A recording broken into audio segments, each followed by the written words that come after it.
Viewer discretion is advised. What up, heel faction? Welcome back to Heel Shit. Why do we call it that? Because bad guys do heel shit. I'm Dark Chords, that's Draven Grimes, and what are we talking about, Draven? We are going to take a little trip down memory lane. We're going to kind of have a conversation about John Cena's heel run from the time of January of this year all the way up to current standards, and we're just going to break it down. We're going to have a conversation, go back and forth, and see how we feel about it. All right, so analyzing the John Cena heel run as only we can, and we will be right back to do it. Living fast, we ain't slowing down. Always ready to turn heads around. Heel Shit Podcast, where the bad boys reign, never following the norm, always causing pain. All right, how you doing, Draven? First, I need to apologize because that was the worst Paul Heyman impersonation of John Cena's theme music I have ever done. So I apologize. I ain't gonna lie, dude. It's been a very, very taskful weekend. Has it? It is. So I do apologize if I'm a little low on the energy. I'm sure I'll pick up as we go along. But quit doing jumping jacks. I ain't in the mood for that shit right now. But for the most part, I'm okay. How are you doing, my guy? Doing all right. Hey, Johnny. Doing all right. It's been a decent weekend for me. Not a whole lot going on. Just the way I like it. Bitch. Daddy works hard. Yeah, daddy does work hard. Both daddies do. Mm-hmm. So, one Jonathan Cena. I thought you was gonna break out middle names. I don't know his middle name. Cornelius. Cornelius. It was something pretentious like that. Absolutely. Shit. But yes, John Cena. And I had this thought going into Fantasy Wars when we recorded Thursday night. The original concept, and we're going to get to the original concept, was the pros and cons of two-night pay-per-views. Yeah. But as we sometimes do, because it's live, we kind of miss the ball on some things. But I felt now's the time to kind of go over in its entirety this John Cena heel run, considering we just came fresh off the babyface turn and the pay-per-view match where he lost the title. So let's go ahead and get into it. Let's start at Raw Netflix. All right. That was classic babyface John Cena. Classic. Nothing more than him announcing himself for the Royal Rumble, announcing his plans for a 17th world title opportunity, et cetera, et cetera, et cetera. I went back and watched this promo. I don't know if you did. I didn't see any indication of any heel turn. Yeah, none whatsoever.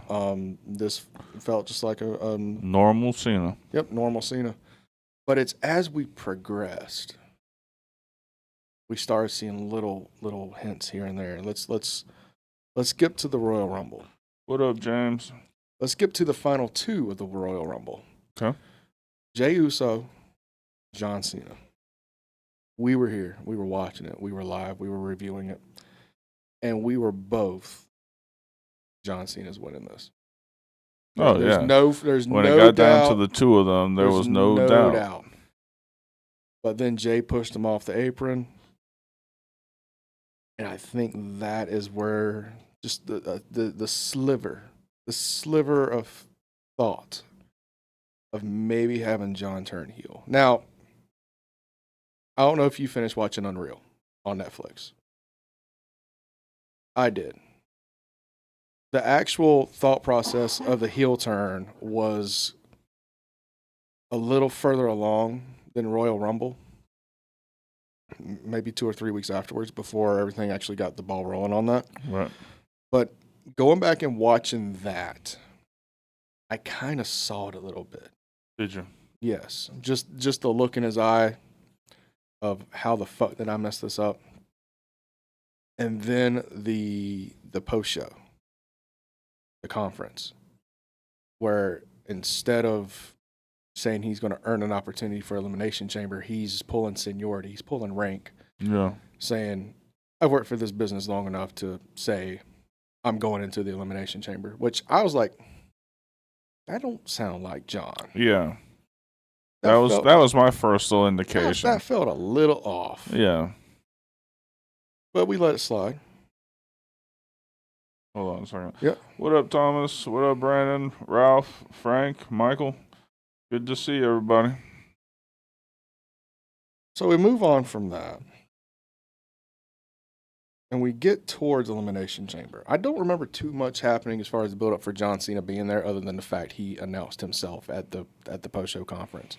Well, there was a lot of backlash from the wrestlers, like especially CM Punk.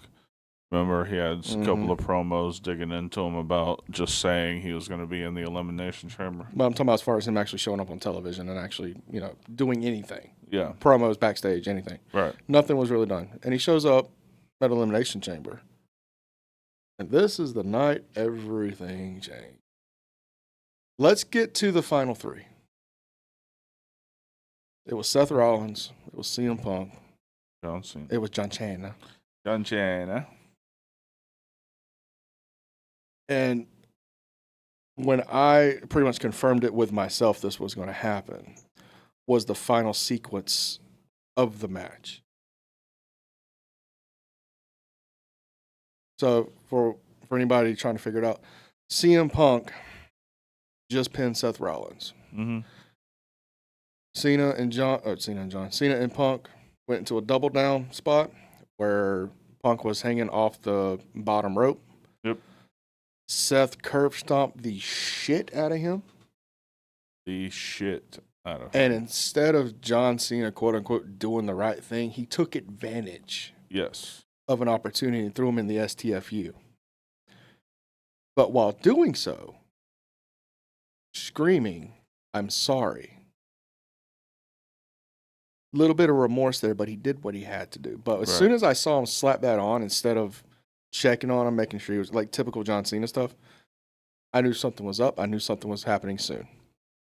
So the match ends. Punk passes out. Chamber raises. Cena's, celebrating. And then we get Cody to come out with the whole 17-minute Roman Reigns entrance. Jesus Christ. Get that done. Here comes fucking Rock. Here comes fucking Needle Dick McGee. Travis Scott. That's his government name, by the way. That's whatever I need it to be. So Dwayne comes out, gives Cody the opportunity to join his side. Cody says, "Dwayne, go fuck yourself." And then the hug heard around the world. Cena and Cody embraced. As they embrace, Cena looks at Rock. Rock gives him the cutthroat. Dick Kick City. Dick Kick City. You heard. Dick Kick Jones. You heard the air leave that arena. Because in the first time in over 20 years, John Cena was no longer the good guy. Yep. But was he really? Was he really the bad guy here? Because as we move along in this story, the more I look at it, the more it made sense. It's not the fact that he was the bad guy. He was just tired of the abuse. Right. See, that's the thing, is that his heel run, he believed he was in the right the whole time. Mm-hmm. He wasn't just a mean-spirited bastard. He was doing it for a purpose. Like, he felt wronged. Yep. And he feels he's in the right. Yes. Acting this new persona. Yes. So let's finish up Elimination Chamber. There is a massive fucking beatdown. Cena beats the shit out of him. Uses a fucking Rolex for fucking knuckles. Dwayne gets one good lick on him.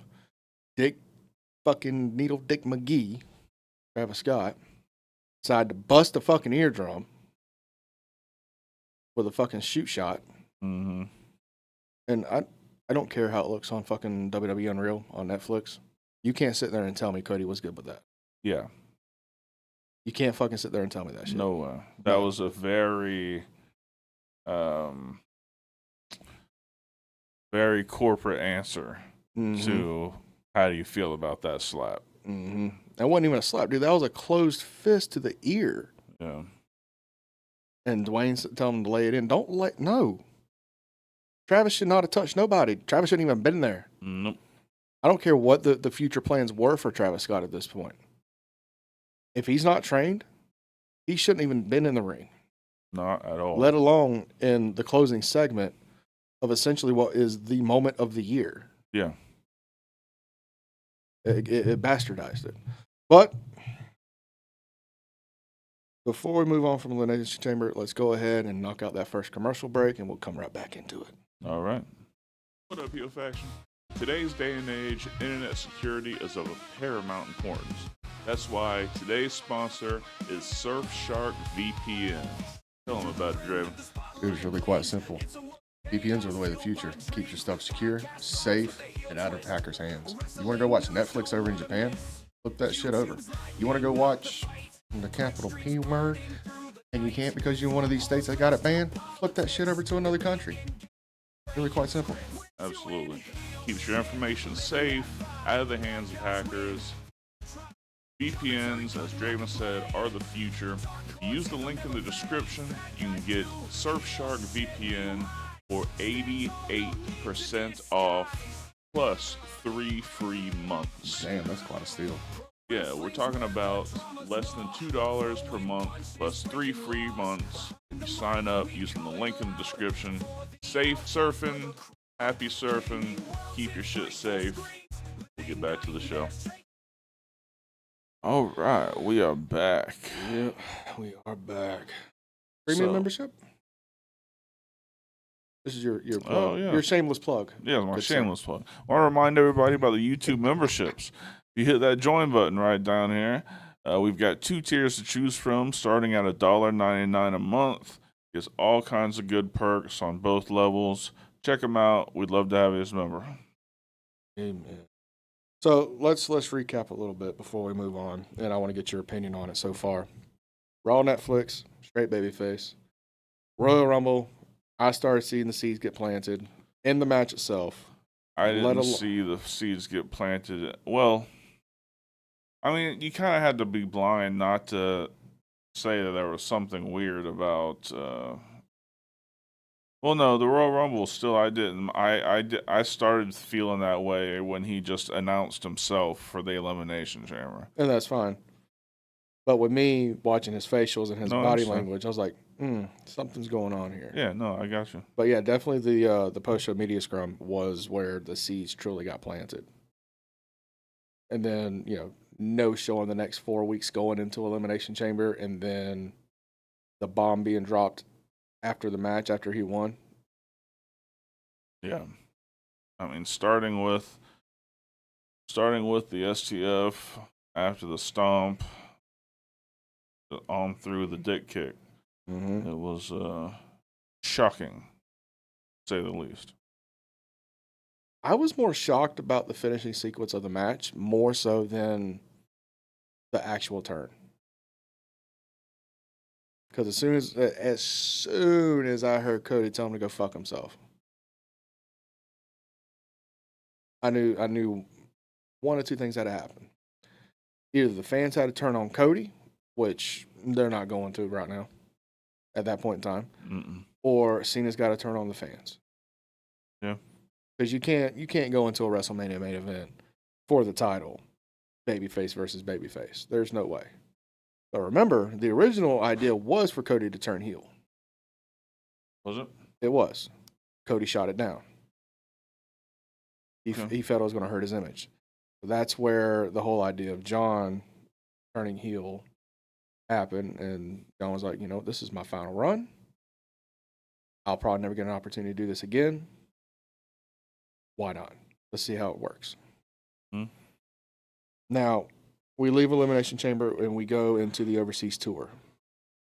We got 4 appearances? Yeah. Those series of promos. Masterclasses. These are the promos kids in fucking wrestling school need to go back and study on. The ultimate babyface became the ultimate heel, but in his mind, he was still the ultimate babyface. You are always the good guy in your own story, even if you are the bad guy in everybody else's. Yep. John Cena fucking cooked. He cooked the fans. He cooked Cody Rhodes. He cooked WWE. All the way up until Cody's retorts. Which were equally as masterful. Yeah, Cody definitely stepped his game up on these. Yeah, the promos between the two of them were god tier. It was unbelievable. Yep.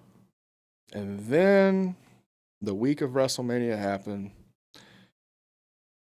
And Cody drops him with a crossroads. And John Cena act like he died. Goddamn sure did. That was that period of time where no matter what the finisher was, John Cena was murdered by it. Like, yeah, whatever he hit him with, he was out. He died. Yeah, man. He could have got hit with the Cobra, and he died. Yeah, when he got hit with that, fuck. Hit Cena with a crossroads that put him down like he died. Yes. And I remember you going on a rant about this. Oh, yeah. The Miz got hit with fucking 4 of them. The Miz. It took 4 to beat The Miz, but he fucking killed John Cena with 1. Not a fucking chance. Exactly. Bullshit. But that build-up was one of the best build-ups I've ever seen. It's up there with Rock Austin WrestleMania 17 as far as a build-up's concerned. Yep. And then we get to WrestleMania Night 2. I don't know if I was underwhelmed from this match. I felt a lot of shit was missing. I felt they took the old saying of less is more a little too literally for me. And I get this is like the first match heel John Cena's working and he's trying to like feel that vibe out. And it wasn't like a typical John Cena match, and that's fine. Right. But there was a lot of air in between spots. A lot of air. Yeah. But the thing that killed it for me, this match was okay, but this match lost everything for me. The moment Needle Dick McGee fucking came out. For no motherfucking reason. Yeah, there's absolutely no reason for Travis Scott to have fucked that up. No. The finish could have been just fine without him. And again, regardless of what the plans were for him moving forward, this made no sense because it had made more sense for fucking Dwayne to come out and do something. But Travis Scott comes out randomly for no reason, eats a fucking crossroads, which I still don't call that the fucking receipt to that potato. No. At all. But because of the shenanigans, we get the Never Seen 17. We get John Cena leaving his final WrestleMania main event, winning the WWE Championship. And I'm good with that. Yeah. Sure. It's what I wanted. But, you know, John's always like, you don't deserve anything. You get what you want. Fuck you. I got what I wanted. I got John Cena leaving the show with the title. Yeah. And I'm good with that. It's just the shenanigans leading up to it that killed it for me. Travis Scott walking around with a busted up WWE title, calling it hardcore title. There's no fucking reason. Nope. Just like Dwayne walking around with the People's Championship. No reason. No fucking reason.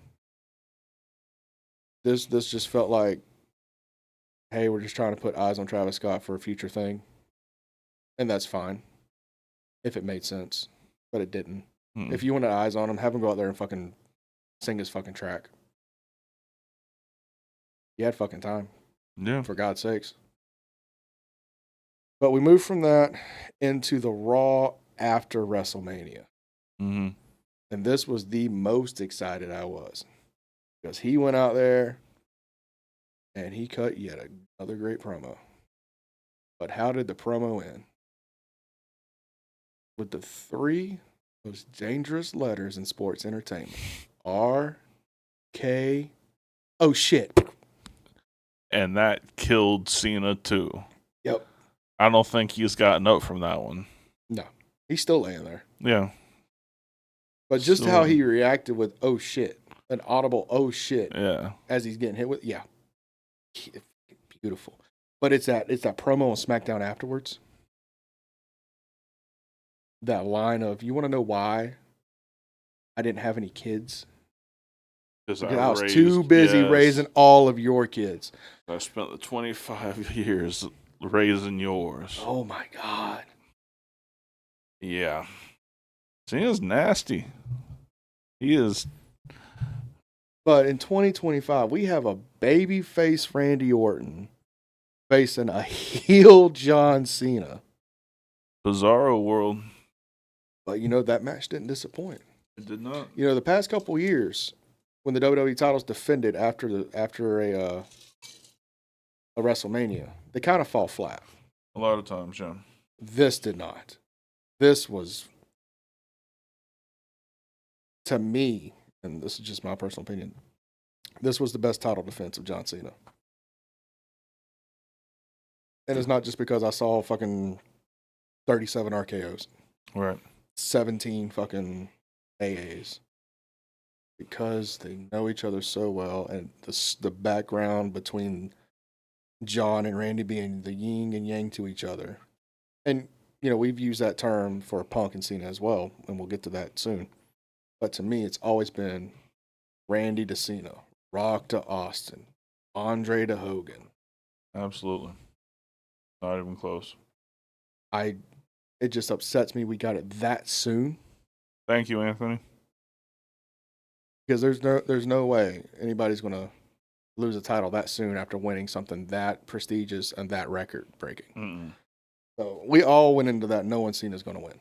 Yeah, unfortunately. And it was great. It was a great fucking match. Not unfortunate that Cena was going to win, but unfortunate that it was a foregone conclusion already. Yeah, well, we've talked about this quite a bit. All the booking after Mania. And not just for John, but like for most of the shows have been questionable. Mm-hmm.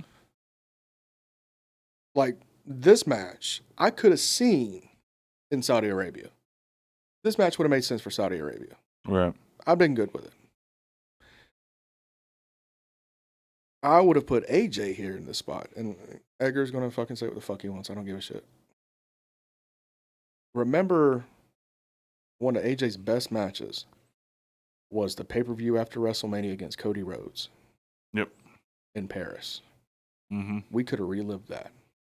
Similar to how we could have relived CM Punk at Money in the Bank. And Cena finally get that win back from almost 15 years ago. Anthony, I actually thought that he was going to keep it and lose it his last match in December. I didn't think he was going to retire champion. No. But I felt like he would have held the belt until his last pay-per-view. I agree with that. And the reason being is, I guess we can skip to this part because we'll talk about it anyway. The whole Brock Lesnar return came together very, very quickly. Like a matter of days, if not maybe a week, maybe even 2 weeks out max. And for that to happen, you need a babyface John Cena to go against Brock Lesnar. Period. End of story. Absolutely. So for all that babyface turn and everything that happened at SummerSlam moving forward, I don't think was originally in the cards. I do believe John was supposed to go on this full championship run, and he was supposed to have these classic matches with a lot of his old adversaries going into some new guys, because we got, Logan Paul coming up for this next pay-per-view. All right. God fucking help us. But I think the Brock Lesnar wrench threw everything off, and they had to play an audible real quick. And this is the only audible that they could think of. Now, as far as Cody winning the title, wholeheartedly I thought Cody was going to win the title back from Cena, but I thought it was going to be the last show that he was on. Yeah. I don't think publicity-wise, and we talked about this a little bit on WWE, but I didn't bring this up. Maybe because of Brock's return, they didn't want the title in that picture because of said publicity right now. Even though Brock being back is a whole nother subject for a whole nother time. I think that was a smart move, is to go ahead and put it on Cody. But to me, I don't think the original idea was put it back on Cody right then. Yeah. Anthony says, do you think that Brock is going to be his last match as a 4-month feud going into December? Or do you think, when do you think the match with Brock will be? I guess is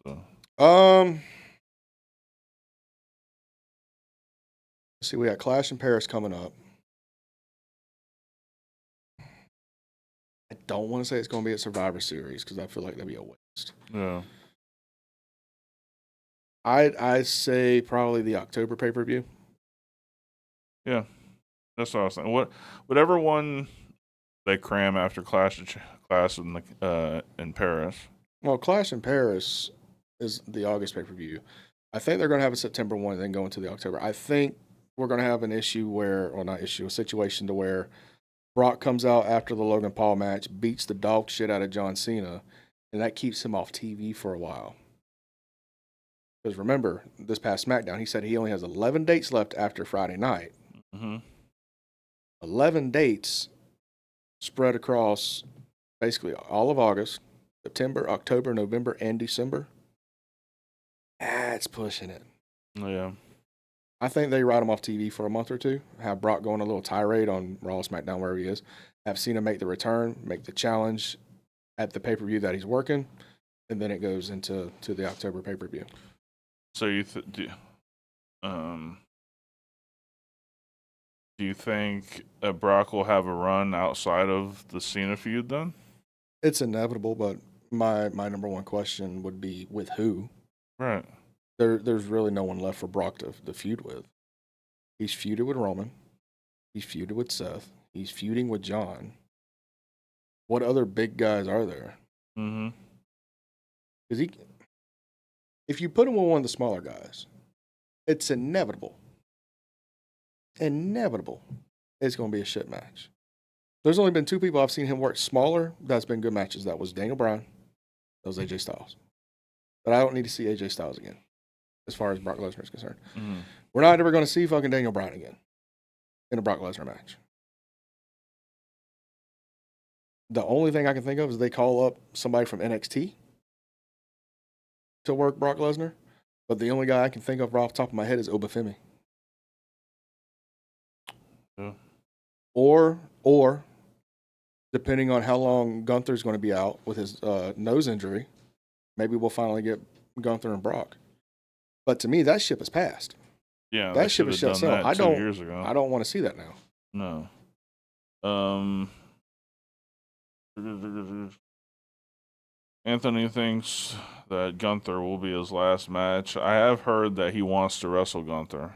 Yeah, it's been put out there that Gunther is supposedly supposed to be his last match. And that's the case, and you're going to put him in the spot of John Cena over the next 10 years.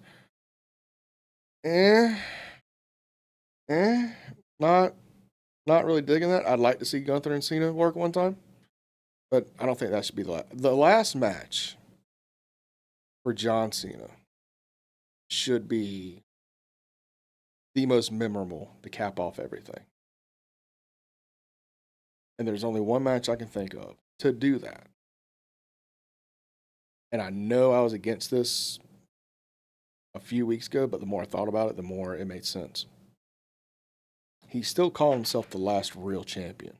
Yeah. What if he does win against Cody Rhodes one last time in his last match, wins his 18th world title, and retires as champion the following Monday Night Raw?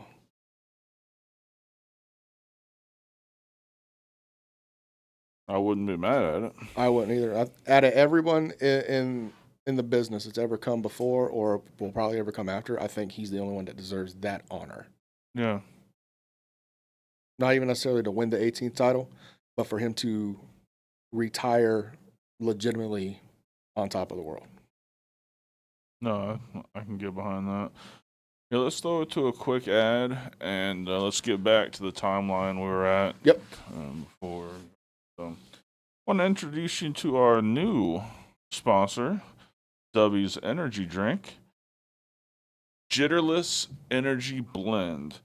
W is a powdered energy drink that replaces other inferior caffeine beverages. It contains zero maltodextrin, zero fillers, zero artificial colors or dyes, and no proprietary blends. The star of the show is our coffee fruit extract, which helps you focus with no jittery crash. Check out the link in the description, and for Dub Energy, use the link and you can get 10% off your order. I personally love this energy drink and recommend it to everybody. I hope you'll give it a whirl.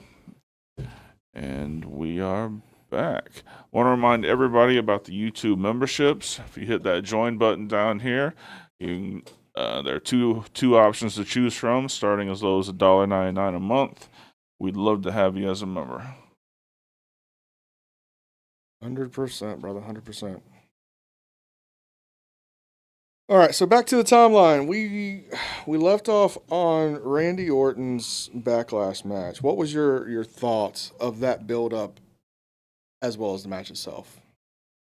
Oh, I loved it. I mean, we got the promos in this one obviously weren't Cena Cody because, you know. But these felt a little more organic, though. Yeah, because they know each other so well. Because they played off of everything.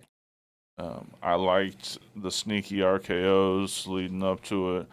And the match itself, I thought was awesome. I had no problems with the match. Mm-hmm. What about you? Like I said, I think this was my favorite match and the best match in this heel run. Mm-hmm. And that's saying something considering who else is in this feud. I love the promos. Actually, I can't say I didn't like any of the promos. I loved all the promos from after Elimination Chamber, all the way up to the whole "I'm tired, I can't do SummerSlam" thing. Like that just felt that felt cringe. But other than that, everything else was fucking beautiful. I loved it. Yeah, Randy Orton was fucking great. Loved every bit of it. I mean, they can't have a bad match. No, those two cannot have a bad match. No. And you know, it was something I was thinking about. You know, I used to dread hearing Randy Orton and John Cena's working a pay-per-view. I used to dread it because I always thought it was the same old song and dance. But looking back now, it's one of those you don't know what you got till it's gone kind of things. Absolutely right. I was ignorant as fuck. Sir. Elwood, what's this? Why are you mopey? Why are you sad, Elwood? Oh, Elwood just told me. Yeah, what? Yeah, he's got a note. Yeah, handed to me. I don't like things being handed to me by you. 6 feet. COVID. 6 feet. Oh. 6 feet. He just found out that I had to cancel that wrestling school transaction. It was $5 fucking grand. $5,000 on our company credit card. I could have got him in Hatchet Pro for $1,500. A legitimate wrestling. You can still go to wrestling school. Do you want to go to wrestling school? I'll call John Davis. I got you. All right, we'll let you go to wrestling school. All right, but get Ungawa, get by, shoot, get. God damn it! I didn't know it was so important to that boy. He's over there dancing now. You need to wash your hands. $5,000 for wrestling school. $5,000 in the back of a hardware store. Come the fuck on. You haven't seen him before, Thomas? That's Elwood. He does a couple things around the office for us. And Elwood is Dark Cords' pet fucking hobo. That I'm what he said vehemently against. Because he smells like Bengay and depression. Every time he comes in here. Jesus. I can't. I fucking can't. Oh, God help us all. But yes, he wants to go to wrestling school. Unfortunately, he got scammed and ran our credit card for $5,000 to go to wrestling school. I want to know where he got the fucking credit card from. He must have took it from my wallet. I don't know. Don't let him order DoorDash. Sorry. You've made a monster. Anyway, we had to cancel it, and he was really sad. So we're gonna send him to wrestling school. We may even film it just for my personal amusement. Yeah. All right. So moving on. Thanks, Frank. We go into Money in the Bank. Now, this is where the questionable booking happened for me. I thought the ultimate callback for this John Cena feud would be to have CM Punk and John Cena for the WWE Championship at Money in the Bank. Because remember, we go back to Money in the Bank 2011. This is where CM Punk won the championship, took the title, and went fucking home. Even to the point he blew a kiss goodbye to the owner of the company at that point in time. And I thought it'd have been so poetic if we reversed the fucking roles. We had Cena go over, and we had Cena blow Punk a kiss goodbye. That would have been great. I'd loved it. But we didn't get that. We didn't get that. We got a fucking tag team match. A tag team match. Tag team match. It was garbage. This match was garbage. Yes, hot garbage. How the fuck do you expect John Cena and Logan Paul to team up together and I'd be excited for this? Yeah, no. Was not good. And there's really nothing more to really talk about as far as this is concerned. The build-up was mostly on the other three people. It wasn't really too much on John. John showed up at the last SmackDown before the fucking pay-per-view and kind of saved it, but at the same time, I still had no interest in this. None whatsoever. To me, this tag team match and the match with CM Punk could have been flip-flopped. Oh, and we could have had the tag team match in Saudi Arabia, and we could have CM Punk at Money in the Bank. Would have been much better. Yeah. So we're going to skip this shit. Hold on a second. What? You got? Anthony, I don't know why it does that. That's Botrix. That's the bot moderator saying that you leveled up to,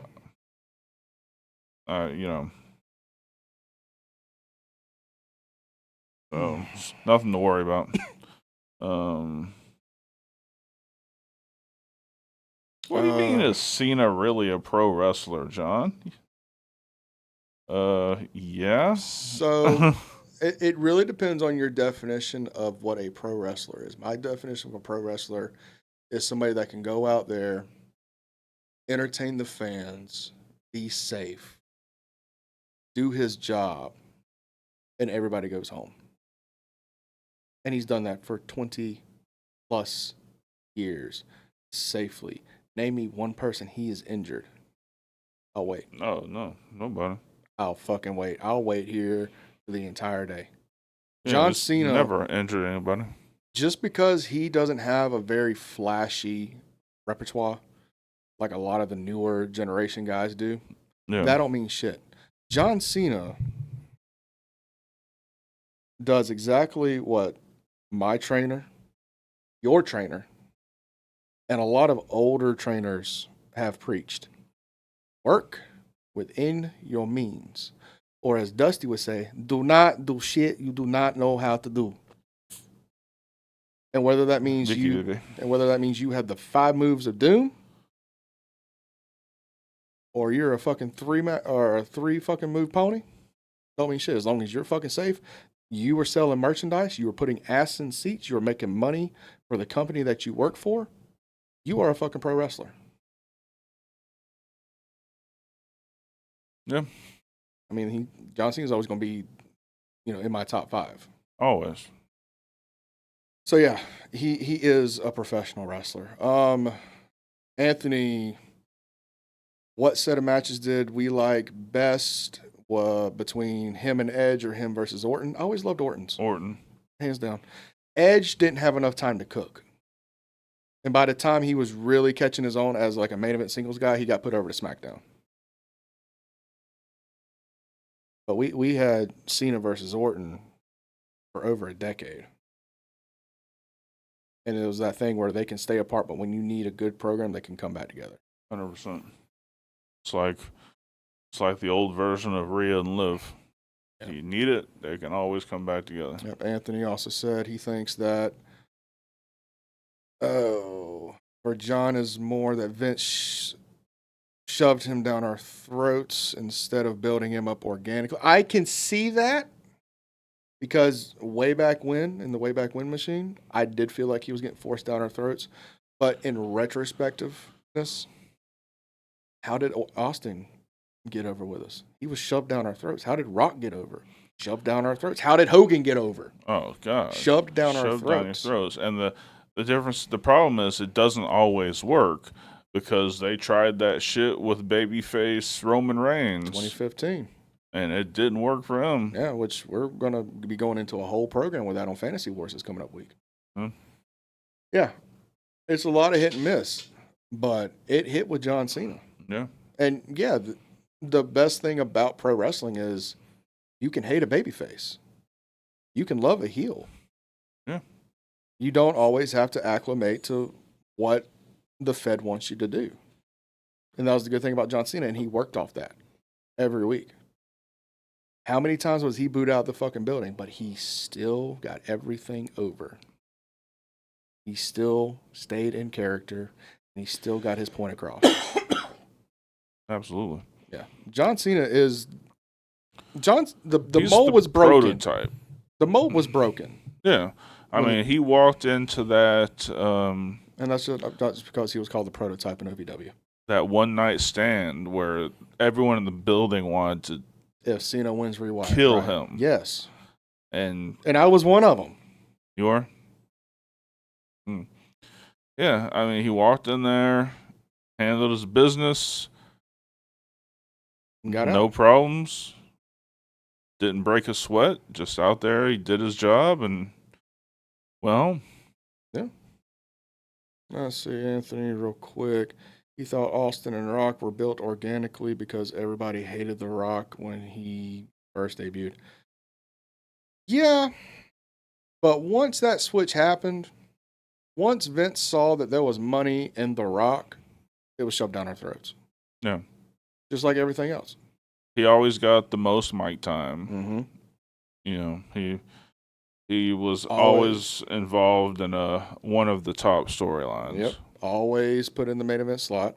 And same thing with Austin. Once that Austin 316 thing caught fire, how many segments on Raw was he every week? And it wasn't organic. That was produced. And let's not forget that when Cena was still the heel Doctor of Thugonomics, his face turn was very organic. Mm-hmm. Like they started, and then when he won the U.S. title over Big Show, that was when he went over the edge as a babyface. But it slowly started. It was the Survivor Series match when he came out, when he was on the bad guy team.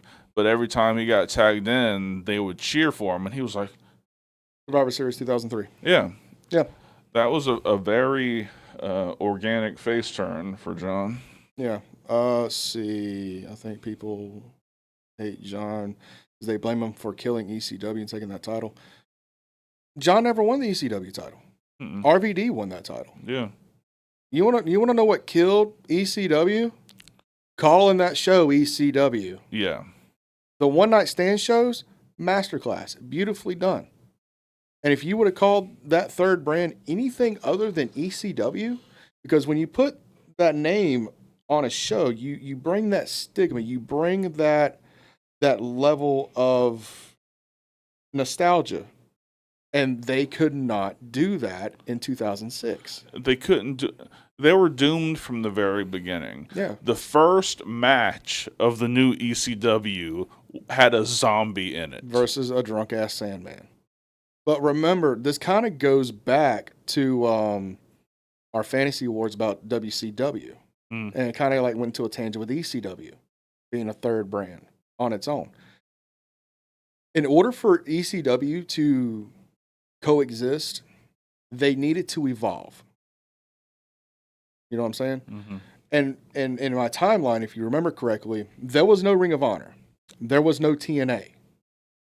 All of those talents got signed to the ECW brand and evolved ECW more into a more pure, strong, stylish, kind of professional wrestling and kind of moved away from needless weapons gimmicks. All right. ECW means extreme. ECW means no holds barred. ECW means barbed wire, blood, thumbtacks, shenanigans. And you couldn't do that on cable television in 2006. Right.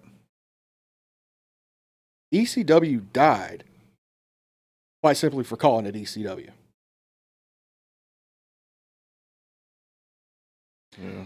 What would I've called it instead of ECW? Fuck, dude. I mean, they had the licensings to fucking WCW at the time. They had the licensings to put fucking OVW on fucking television. Yeah. They had the licensings to Deep South Wrestling. They had so many, not necessarily independent, but training ground companies that they could have put on TV. Yeah. It's not that hard. But let's move on. Yeah. Let's get back on this. By the way, Anthony, thank you so much for the questions and comments. I do appreciate them. Well, let's go to a commercial real quick, and we'll come back and wrap it up. All right. Let me introduce you to our new sponsor, Smackin' Sunflower Seeds. Check this out. They sent us this huge box of samples with all these amazing flavors. From traditional flavors like the OG and ranch, unique flavors like cinnamon churro, and my favorite, backyard barbecue. Absolutely, man. Let's not forget the garlic parmesan, the cracked black pepper, and my personal favorite, the maple brown sugar. It is grade A, phenomenal, my guy. So me, Draven, and Miner all sat down, went through all these flavors. Of course, we each had our favorite, but one thing we agreed on, this is an amazing brand. If you're a sunflower seed eater, you definitely need to check this out. If you're not a sunflower seed eater, you still need to check these out because they got a flavor that you like without question. Miner's favorite was dill pickle. I like the barbecue. Use the link in the description and enjoy. All right, we are back. Zach, it's Happy National S'mores Day, huh? I didn't know we had a National S'mores Day. Dude, just give me a burnt ass marshmallow by a campfire. I don't need the graham crackers. I don't need the chocolate. Just give me the marshmallow. I got you. Coffee is sunflower seeds. I think he's talking about our energy drink from the previous one. Yeah, we got sponsors everywhere. Every damn where. Not coffee. It was It works better than coffee, though. it's an energy drink powder. But it does work better than coffee. So, let's move into Blood Money Mania 55. Baby. Baby. Let's talk CM Punk versus John Cena Yes. in 2025. Very disappointed because they only had a 2-week build. But Well- Punk and Cena got it over. Yeah, of course. It was very, very interesting way to do it because Punk had always said he was never going to Saudi Arabia. He would never go to one of these shows in Saudi Arabia. Yep, and John pulled his Punk card, so to speak. And John was like, we can do it, but we're only going to do it in Saudi Arabia. So it was like, are your convictions stronger than your professional, desires? Yeah. And obviously, the wannabe champion was more powerful because they had the match in Saudi Arabia. But yeah, that was an interesting through line of their story, was the whole Saudi Arabia thing. Yeah, and it wasn't automatic, yeah, let's do this. This was one of those things where Punk sweated it for about a week before, confirming it. But it's how Punk came out initially. Mm-hmm. All business, taped up in street clothes. And he said, I have a lot of things I need to say. And whether it's with this microphone or these hands, you're going to hear everything I have to say. Mm-hmm. He made it personal quickly. And you made a comment on it about that first promo, about how it felt off, how he was kind of stumbling through his words. Yeah. I saw that as he was so pissed off at John, he was finally getting his turn to actually speak on it, that he couldn't gather himself. I mean, sure, that could be. That's how I took it. I didn't take it as him, forgetting lines and shit like that. Because Hey, Mark, thank you so much. when's the last time Punk's forgot lines? It made it look like he did. No. Yeah. But this match was good. Not their best match. I still say that Raw in 2013 Oh, God, yes. was the best match they had. It was better than Money in the Best Bank. Raw match of all time. Yes. And not just because they hit a pile driver in 2013. No, but It helped. it definitely helped. Yeah. Definitely helped. John Cena with a power bomb. They both did shit you'd never seen them do before. Yeah, but also just remember that this was that era of John Cena where he's trying new shit. He did that weird ass half Nelson lift into the neck breaker. He was doing the springboard stunner. He was using the code red. Right. Like a lot of non John Cena shit. Yeah. I think he was just trying shit out, but the springboard stunner was ahead of its time because now everyone's doing the springboard cutter. Yeah, but that was god awful. Let's call it what it was. That looked clunky on its best day. It definitely did. You couldn't find me somebody that took it well. He's not extremely athletic. Like he's obviously a gym rat. He's built. He can run. He's got good cardio, but he's not. That's why his moves are all pretty much straightforward. Is he doesn't have the coordination to be doing crazy stuff. Correct. But this match, a lot of callbacks. Their previous matches, a lot of callbacks. Yeah. But it was this match where you started seeing seeds planted for the turn again. Remember the end of the match. Usually the last couple matches he's had, as far as title matches, he's either won it with a dick kick or by blasting him in the face with the title. Mm-hmm. And that was the first time you saw John hesitate on pulling the trigger. Yeah. And didn't read too much into it at that point because this is July. We're still 5 months out from the end of the year. But you could see that the seeds were getting planted and they were getting a little bit of water put on them. Cena went over, obviously. That whole rivalry is concluded. Per Punk, per John. That's concluded. We're never going to get that again. So that was a moment. And for that moment to include the seeds being planted for a John Cena face turn. Yeah, that still sounds weird to me saying that. Still does. Yeah. A John Cena face turn. It doesn't fucking roll off the tongue. Mm-mm. I loved it. The match with Randy was still better to me. But this one told more of the story. And to me, the story is always what entertains me more than any maneuver, any spot, any segment, anything. If you can catch me with a story, you can do a fucking headlock for 15 minutes if you can tell me a good story. And I've seen these matches. Sure. Chain wrestling, 15 minutes, not one punch, not one high spot. Told the whole story of the match.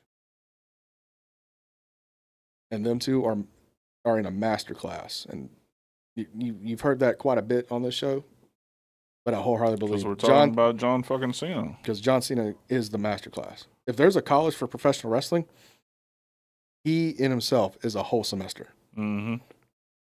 But I love this match. And Very of course, much. we get John Cena going over in Saudi Arabia. Mm-hmm.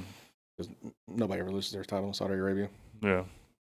Except Titus O'Neil and his balance.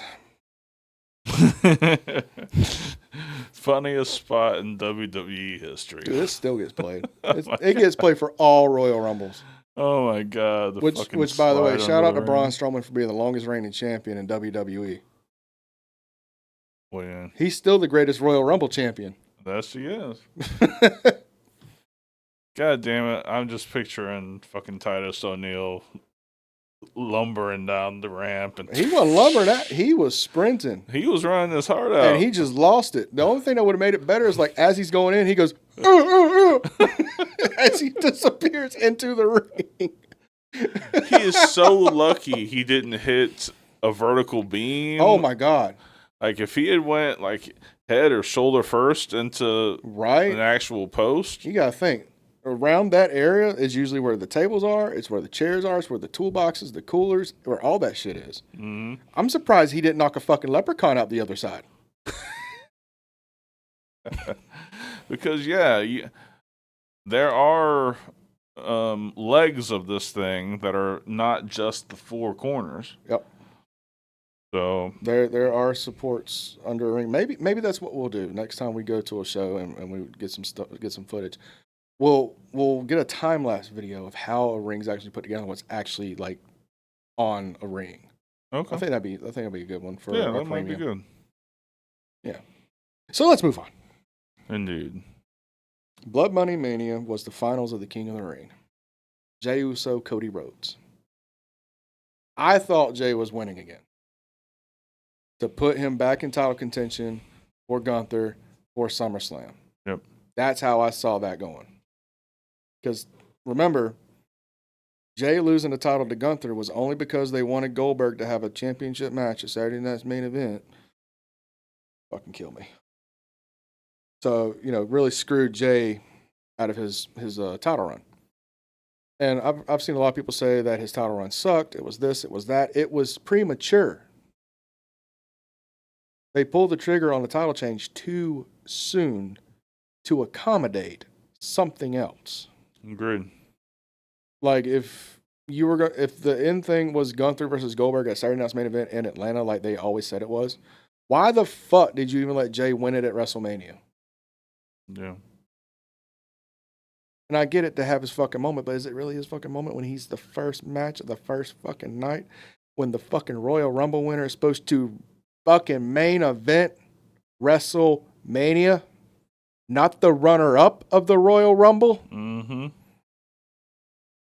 Let's not get back on that one. My blood pressure just shot up fucking 10 points. I just felt it in my ears. So anyway, Cody Rhodes wins. He's now number one contender. We now have Cody John Part 2. And it felt like that was overshadowed because of the build-up of Saturday Night's Main Event. And Evolution. And All In. There was too much wrestling that weekend. Let's call it what it was. Yeah. Eggert would tell you. But because of these two WWE shows in the same weekend, put right in the middle of the build-up for WrestleMania, SummerSlam. The build-up for SummerSlam was legitimately 2.5 weeks. Yeah. It was Rushed. miserable. Oh, yeah, and it showed. Yeah. It showed on the pay-per-view. Oh, yeah. The only real build-up was Cody John, Rhea, Naomi, Io. I think that's the only things I can really remember getting built up because the TLC felt like it came together real quickly. It did. The Dominic AJ Styles thing felt like it should have been on a different show because of the injury angle. I think that they pulled the trigger prematurely on that one, especially with how the Falling Raw was. The women's tag team felt kind of rushed, like everything felt kind of rushed, and the pay-per-view itself bombed, in my opinion. Yeah, it wasn't great. And I don't care what Dave Meltzer says. I don't care what the IWC says. I care about what I think, and what I think is Sunday night wasn't even a chore. That was a job to go through. And the only two matches that were half decent were the last two on the fucking card. Yeah. Because there wasn't fucking shenanigans involved. Mm-hmm. Now, granted, night one, we had Gunther Punk. That was Night devastating. one was 10 times better than night 2. But it still was dog water. It wasn't great. Overall. It wasn't great. But night one was definitely better than night 2. Yeah. And because of that, that's why I want to have that conversation next week as far as 2-night pay-per-views versus 1-night pay-per-views. This felt like too much shit got pushed in. They want this thing. And now in 2026, they want 2-night pay-per-views for like half the fucking year. Terrible. Killing me. And not to mention now, 2-night pay-per-views, you got to pay $30 per night. Per night? Per night. Fuck that. Exactly. Hey, Shark VPN. Yep. Get that shit. So anyway, we moved to SummerSlam. We moved to the contract signing between John Cena and Cody Rhodes. And I was very confused. John Cena comes out, and for the first time in 20 years, he's bitching about his schedule. That's not John Cena. Mm-mm. Babyface or heel. Nope. He's always been the one to put in the work. He's always the one is the first man in, last to leave. Yep. But you're bitching about a movie schedule and this schedule, and it's too hard. Bullshit. You expect me to believe that shit? And then to have Cody put him through a fucking table. Mm-hmm. Why? You just put sympathy on John Cena. You made yourself look a little heelish, like you're going in as the good guy. Yep. And then, what is it? A week later, 2 weeks later, John comes out and he goes like, oh, nope, never mind. I don't want to do this no more. I don't want to be the bad guy. I love this place. Yeah. And he's like... It was a very strange... It's the strangest face turn I've ever seen. He literally came out and was like, yeah, I'm not the bad guy anymore. I'm good. Literally. That's what it was. Hey, guys, I'm a good guy again. Thanks for the love. Made no sense. Okay. That was weird. Yeah. That was the strangest face turn in history. Yeah. But because of that, we had a moment at SummerSlam. That entrance will live in infamy. Absolutely. Started off with the heel John Cena stuff. Lights go out, just his name on the Tron. And I felt like they could have milked that just a little bit more. Like, just have him come out with the title turned around like he normally does. Like, do the whole thing. And just, like, out of nowhere, just spin the fucking title around with the title goes around. Then the fucking graphics come, then the lights go up. Then he's like, woo, John Cena. Hey, let's run, Stu. Stu's like, fucking too old for this shit. And you see that fucking rig that Stu had on? Yeah, man. That motherfucker running with like 120 pounds of fucking body armor. Yeah. Of a Crazy. mech.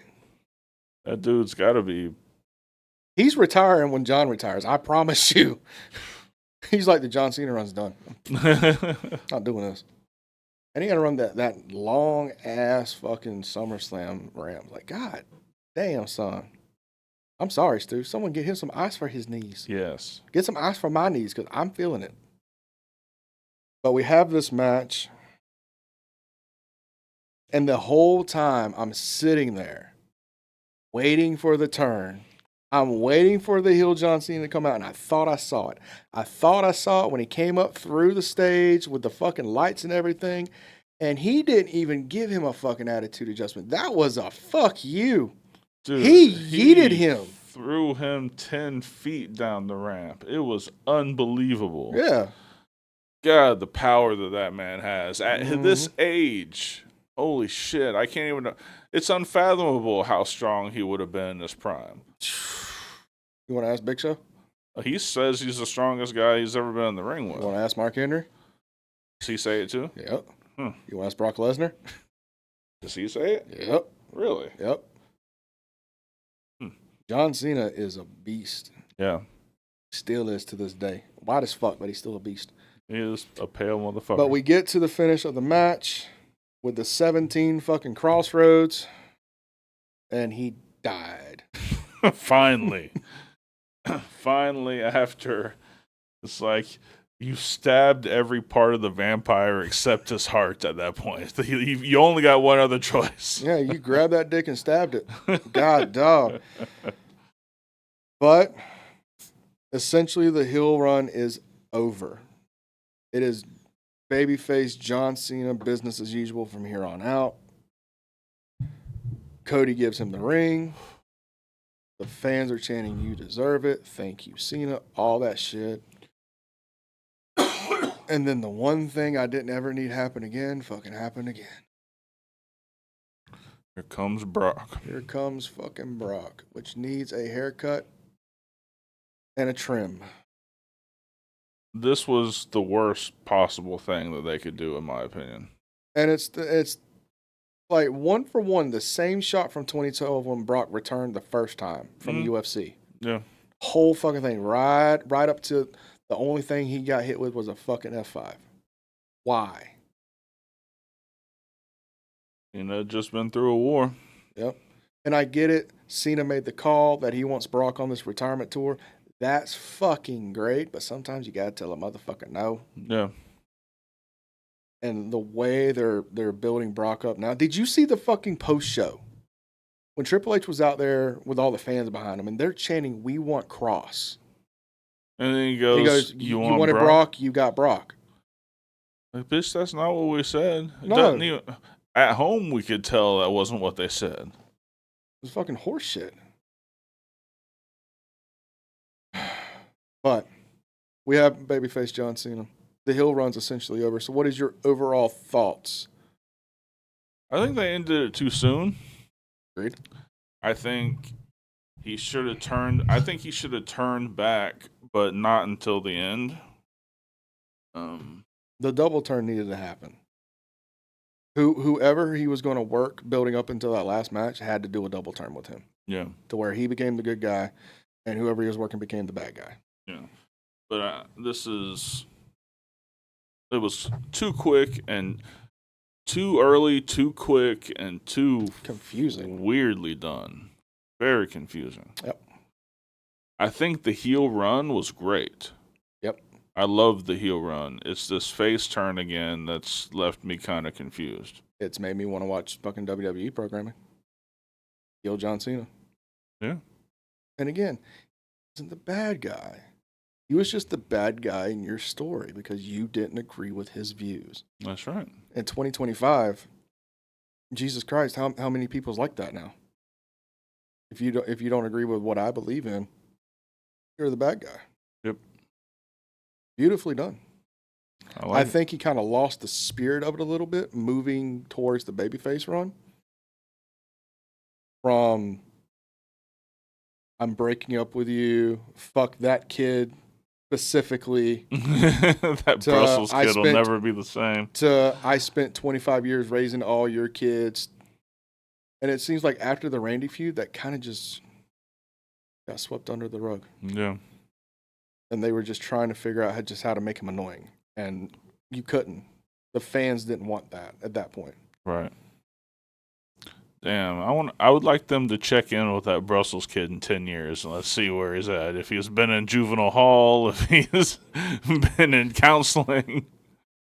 Watch him just be walking around with a fucking chain and a fucking lock, just an old Kangol hat. Just doing some fucking thugonomics here and there.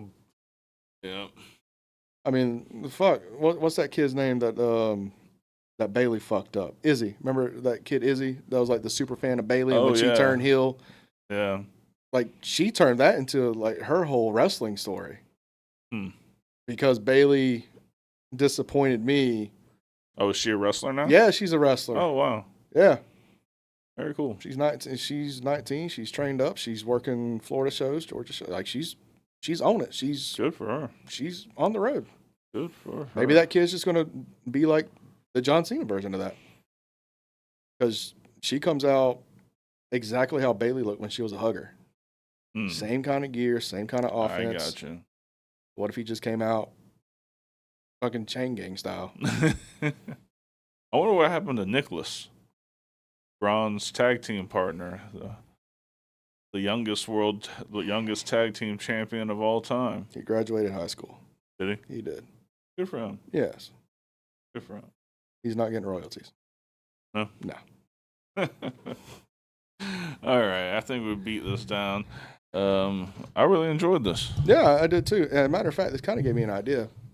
What if we did a Fantasy Wars and rebooked the John Cena heel turn? And do the whole run. We'll come back to that. I'll put it in the notes. Okay. I ain't switching up what we got coming up this week because I already been working on it. Okay. And my brain hurts from it. All right. Sounds good. All right. You want to do the pleasantries? Pleasantries.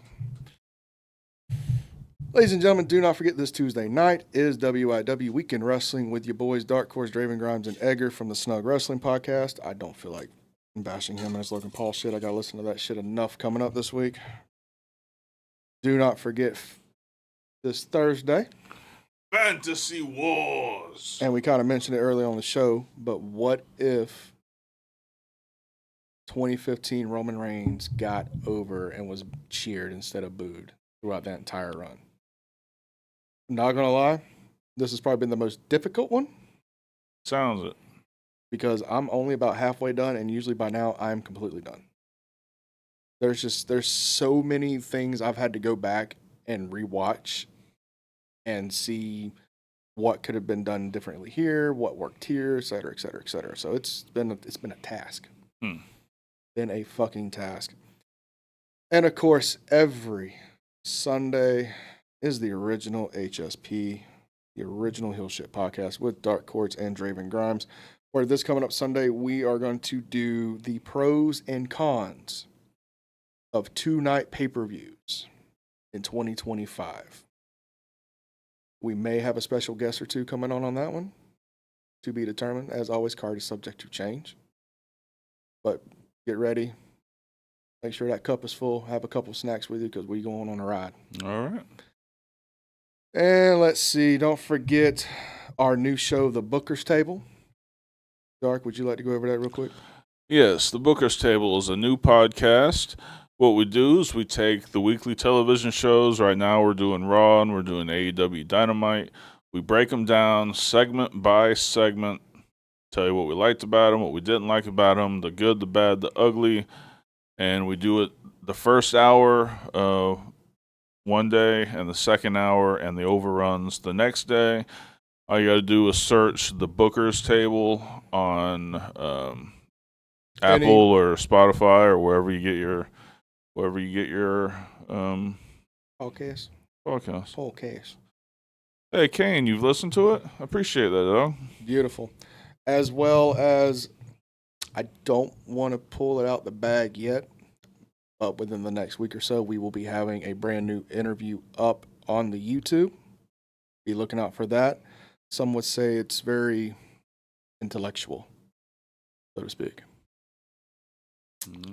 All right. And make sure you follow us on all the social medias at Hill Shit Podcast. Type it in wherever you can follow us on social medias. And as well, last but not least, do not forget the merch. It's fucking gorgeous. Fucking gorgeous. Unfortunately, it was laundry day for me, so I'm not wearing it. But you can get this beautiful Hill Shit Podcast t-shirt over on the members only site. That is a members only exclusive. Tells you what he's been fucking spending his money on. But you can get all Hill Shit Podcast merchandise, all Forbidden Kingdom merchandise, Dark Horse, Draven Grimes, Rip Ruiz, the Fuck Logan Paul shirt, Edgar's favorite shirt of all time, is all right down there in the Streamlabs merch site. Buy our shit. Look fucking phenomenal with it. It goes to a good cause. I'm tired. I'm ready to go. All right. Well, hope you guys enjoyed as much as we did. For Draven Grimes, I'm Dark Chords. This has been Heel Shit. Why do we call it that? Because bad guys do heel shit. Peace. K-pop sucks. Heel Shit Podcast, where the bad boys reign, never following the norm, always causing pain.